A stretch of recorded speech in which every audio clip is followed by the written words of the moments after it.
यात काय एवढं. परंतु मॉल मध्ये साधी कॅरी बॅग फुकट मिळत नाही. तो शेतकरी आहे. शेतकरी जगला पाहिजे.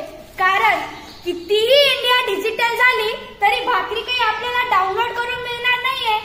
शेतकरी जगाचा पोशिंदा आहे.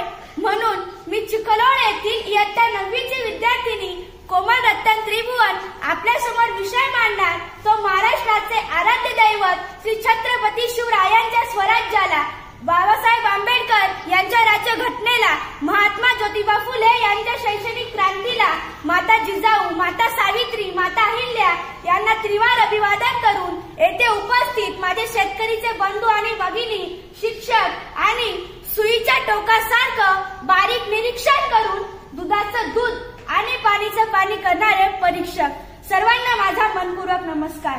मी तुमच्या समोर विषय मांडते शेतकरी राजा उभ्या जगाचा पोशिंदा.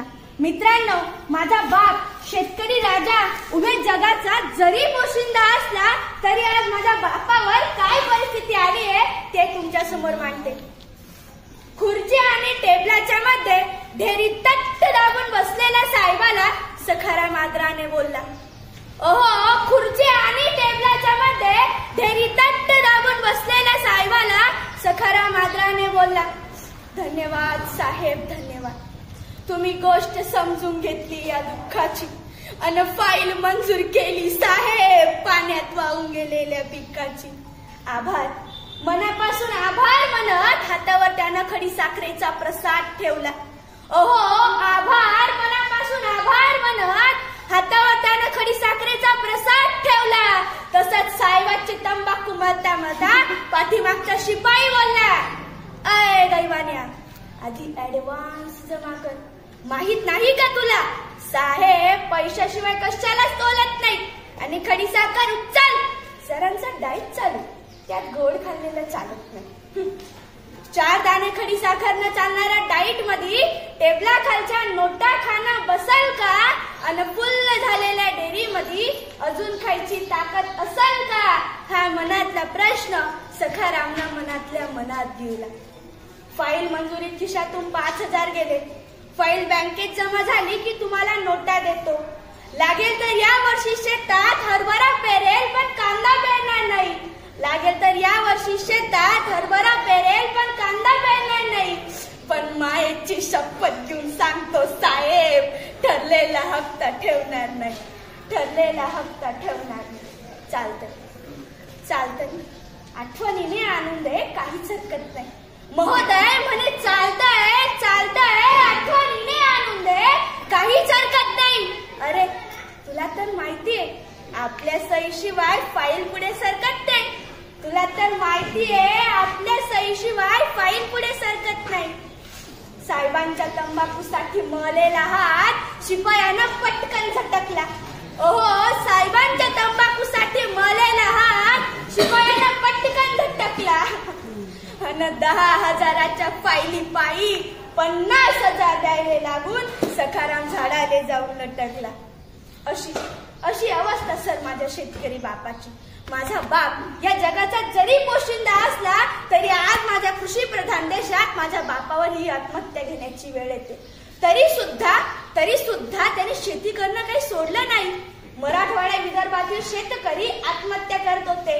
तेथील एका पत्रकाराने आपल्या भारताच्या कृषी मंत्री साहेबांना प्रश्न विचारला.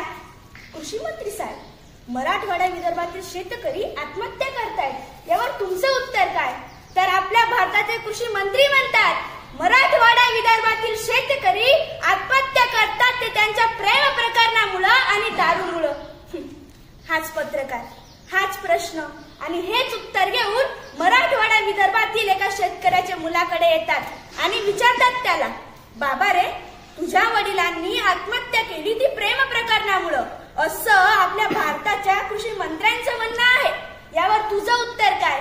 तर जरा लक्ष देऊन ऐका मित्रांनो, तो मुलगा काय म्हणतो. बरोबर आहे साहेब, माझ्या वडिलांनी आत्महत्या केली ती प्रेम प्रकरणामुळे, हे बरोबर आहे. परंतु साहेब, कृषी मंत्र्यांना कळालेलं प्रेम ते बाया बापड्यांचं असावं, पण मला कळलेलं प्रेम माझ्या बापानं आयुष्यभर या जमिनीवर केलंय. आकाशातून पाऊस पडला नाही आणि जमिनीतून पीक उगवलं नाही. साहजिकच आहे ना साहेब. माझ्या बापाची प्रेम कहाणी अपुरी राहिली. साहजिकच आहे नाव साहेब, माझ्या बापाची प्रेम कहाणी अपुरी राहिली. मित्रांनो, सरकारी कर्मचाऱ्यांना टाइम ड्युटी आहे, तशी माझ्या शेतकरी बापाला आहे का? नाही.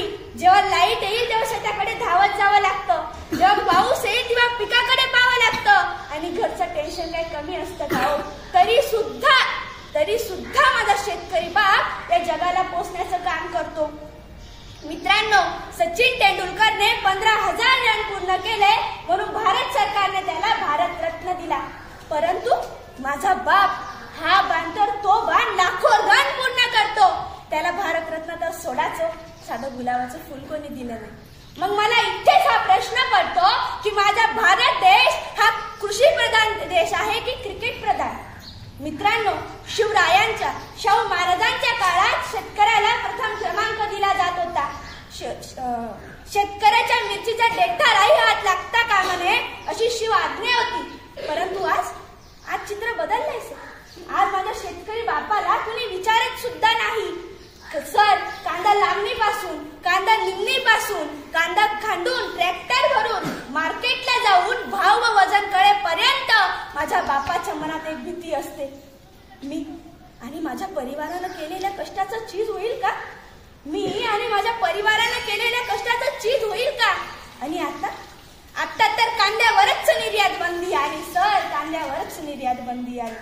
जाता जाता पुन्हा एकदा हेच सांगते, कितीही इंडिया डिजिटल झाली